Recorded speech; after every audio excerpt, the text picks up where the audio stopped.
evening. I'm Matt Morian. Welcome to Thiel Talk. Today we're going to talk about technology and how it affects both athletes and the fans. There's no denying that technology is changing our world every day, and how we view our athletes and athletic events is vastly different than it was 50 years ago. With a variety of different ways to take in every little thing the media and athletics has to offer, people are changing their views and developing different insights on sports and its participants. Whether it be high-profile athletes or young children just dawning into the spotlight, the media our culture portrays on them is very vivid. Let's take, for example, Tim Tebow. Tim Tebow's rise to fame, he was originally a high school quarterback who got more recognition just by transferring schools and ended up, winning a state championship. But Tebow at Florida was a very religious kid. Every time he got down on one knee, you could see every camera in the place focus in on him. And it went from him being a religious figure even more so than an athlete. And we'll talk about why that little bit aspect was in a little bit. This is just one example, like I said. Now we're going to look into a few different ways media has first changed over the years, and then some more examples of exactly how it's affected us. First is fantasy sports in the new age and day. It's a growing trend, and it's very easy to get caught up in because it gives you instant access to sports, bios, and statistics. In fact, over 15 million American users log in to play fantasy sports every year. And a recent study proved that the more people partake in fantasy sports, the more they actually watch sports on television. The second we're going to talk about is sports films. It has been said that people have begun to realize that sports idols and icons can be portrayed in films to influence younger viewers, and people have just come to do just that. They take people like Jackie Robinson in the film 42, and they show his climb to the top, how he overcame adversity and achieved success. Another example is Remember the Titans, who a young group of football players banded together and beat an ethical dilemma that haunted them in their town. And the third one is the movie Warrior, which is the most recent. Oh, no, not most recent. Jackie Robinson, more recent, but it's still very recent.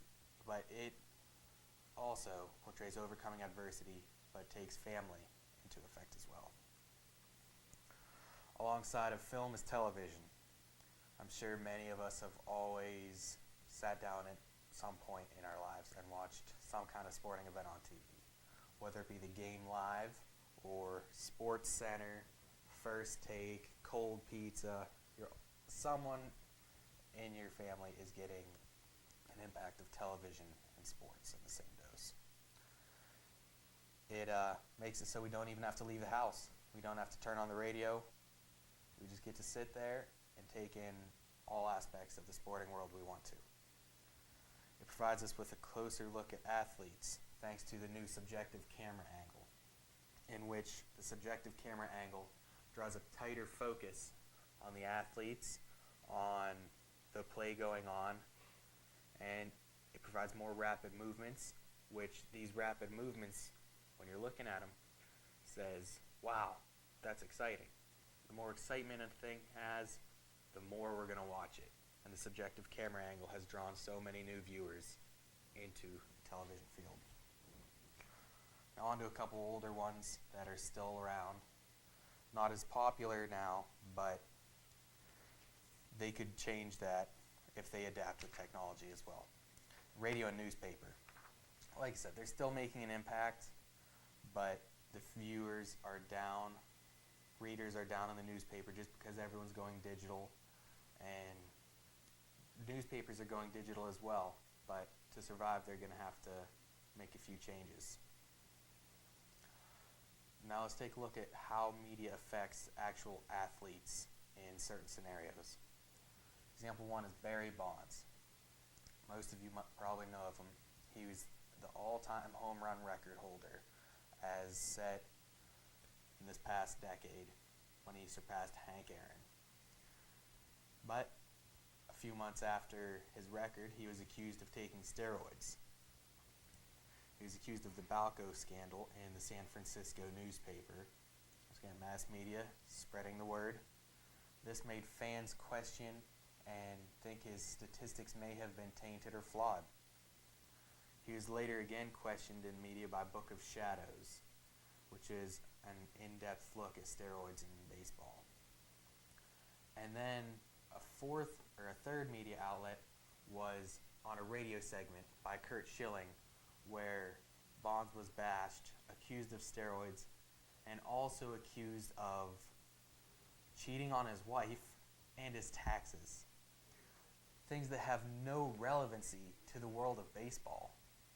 But when you're on such a big focus, a big magnifying glass as Bonds and the world of cameras today, every aspect of their lives comes under scrutiny. Speaking of Curt Schilling, who was on that weekly radio segment, he's also our next person to look at. Schilling did a weekly blog when he was with Boston, and he said he used it to attract viewers, spread his word, and also keep a tally of what he said so that the media couldn't skew his words. He got a lot of fans from this, and he also got a lot of enemies. Well, a lot of Yankees fans coming in and voicing their opinion. Schilling also stepped out of the, under a extreme spotlight with the bloody sock incident, in which the 2004 playoffs, he had torn tendons in his ankle and proceeded to pitch a masterful game. He was deemed heroic. All of Boston loved him. In 2007, he was accused and asked on television if the sock was a ruse and a fake. They went in to look at it into more depth, and like I said, that just brings everything under scrutiny. What's the difference whether his sock was real or fake? He pitched a heck of a game. Going from pitching, many of you might remember a Little League pitcher named Danny Almonte. I personally do because I was in Little League at the time he was playing. He wasn't of Little League age, and they found that out. Almonte was originally highly publicized because of his athletics. On his road to the Little League World Series, he pitched the first perfect game in Williamsport, home of the Little League World Series, since 1957. He and the Bronx Baby Bombers ended up making a charge into third place in the entire world of Little Leaguers that year. But through massive Sports Center debuts and a Sports Illustrated feature, it was found out that Almonte was not of legal age to play. He was actually 14, and that made his publicity skyrocket even more. But this time because he was hated. He had cheated the system, and the mass media made everyone know about it. There was a study done where a recent Nexus Lexus search checked out with Danny Almonte, and there was 510 results for him. That doesn't include TV shows like already mentioned Sports Center and Outside the Lines. A little bit into how it affects fans.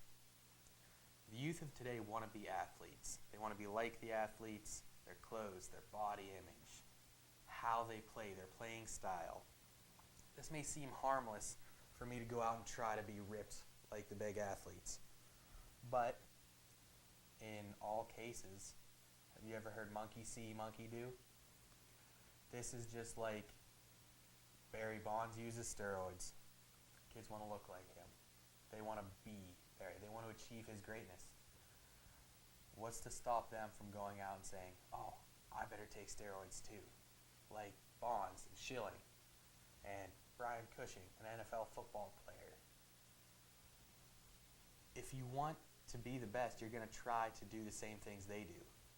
And a lot of people could take this into effect and consider taking steroids for themselves, which just starts another generation and continues the problem of steroids. And it's all thanks to how the mass media portrays athletes. The same study holds true to females and even athletic females in college. Studies have proven that many young females turn to eating disorders to achieve bodies like athletes on TV. And that's just because the media portrays this viewpoint. You must do this, you must look like that. And that's because they just focus too much in the lives of these other athletes. Sports today is still changing media as well. So who knows what it's going to be like in 50 years. We went from just getting into radio 50 years ago, well, a little over 50 years ago, to now we have the subjective camera angle like I talked about a few minutes ago. They're already looking into 3D TVs in the last decade. They haven't caught on big yet, but imagine the thrill you could have of Peyton Manning being in your living room. You know, a big tackle hit right in front of you. People might never leave the house, you know? Or a new, even more recent update is cell phone watches. Instead of even pulling out your phone to check the latest scores, all you have to do is tap your watch and you're linked in and locked on to check your fantasy scores. That's just insane. So overall, the media has drastically changed and affected the way we partake in sporting events, along with the impact new media has had on the athletes themselves. With the enhanced coverage and new technology, I wonder what the future holds. Athletes and fans could all know every single aspect of the sporting life, along with the even bigger rise of the use of the internet. So with that, I would just like to tell you again, technology is advancing and the world of sports along with it.